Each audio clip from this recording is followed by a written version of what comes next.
হাবিব আপনাকে নির্দেশ দিলাম, মানে আপনার উম্মতকে নির্দেশ দিলাম, কিয়ামত পর্যন্ত আপনার উম্মত যেন 3 শ্রেণীর মানুষের সাথে না মেশে। কয় শ্রেণী? এদের সাথে যেন কোনো সম্পর্ক না রাখে। 1 নম্বর, মান আগফালনা কলবাহ, যেই মানুষেরা আল্লাহ রাব্বুল আলামিনের জিকির থেকে নিজেদের অন্তরকে দূরে সরাই ফেলছে, গাফেল বানাই ফেলছে। দুনিয়ার ঠাট বাট, টাকা পয়সা, চলাফেরা, জামা কাপড়, খাওয়া দাওয়া, বাড়ি ঘর খুব হেভি, কিন্তু আল্লাহর স্মরণের সাথে তাদের সম্পর্ক নাই, গাফেল বান্দা।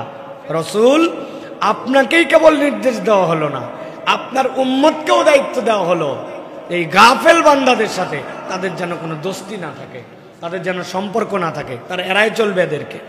এটা 1 নম্বর।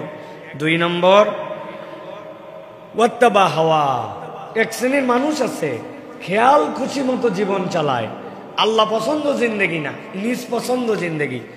আল্লাহ মানে না এরকম না, তবে আল্লাহ ততদূর পর্যন্ত নেয় যতদূর উনার লাগে, আর যে পর্যন্ত যে লাগে না আল্লাহকে বাদ দেয়।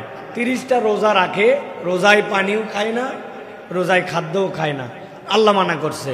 কিন্তু ঈদের দিনে বেহায়া পোশাক পরে বাহিরে ঘোরাফেরা করে, ঈদের দিন থেকে নামাজ কালাম বাদ দিয়ে দেয়, রোজাও রাখছে আল্লাহর নির্দেশে, ঈদের আনন্দও করছে নিজের অন্তর যেরকম চাই এরকম করে।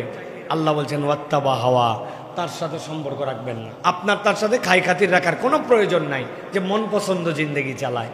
আর 3 নম্বর, ওয়াকানা আমরুহু ফুরুতা, আর যেই ব্যক্তি তার কার্যক্রমে সীমা লঙ্ঘন করে ফেলেছে, আল্লাহর হুদুদ মানে না, সীমা অতিক্রম করে ফেলেছে। আল্লাহ তাকে একটা বাউন্ডারি দিয়েছিলেন, আল্লাহর বাউন্ডারির মধ্যে সে থাকে নাই, তার পয়সা দরকার, এখন সেটা সুদে নাকি সুদে না এই বিবেচনা করার সময় নাই, আল্লাহর সীমা অতিক্রম করে চলে গেছে সে, তার টাকা দরকার, ধার নিয়ে নিছে সুদে।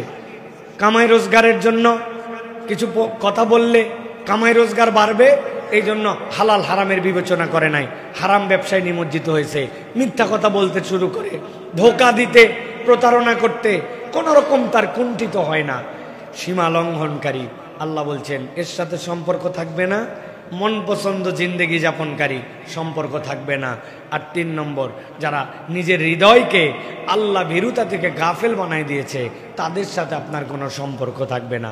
আল্লাহ রাব্বুল আমিন নবীকে এর আগেই বলে দিয়েছেন যে আপনার উম্মতকে এটাও বলে রাখেন, ওয়ালান তাজিদা মিন দুনিহি মুলতাহাদা, বান্দা তুমি কি মনে করো আল্লাহ ছাড়া তোমাকে কেউ আশ্রয় দিতে পারে?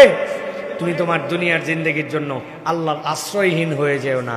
মূলত আল্লাহ আগে আয়াত বলে পরে এই আয়াত বলেছেন, কেউ যদি মন পছন্দ জিন্দেগি চালায়, আল্লাহর জিকির থেকে গাফেল হয়ে যায় আর সীমা অতিক্রম করে ফেলে, আল্লাহর আশ্রয়ে তার আর কোনো অবস্থান নাই।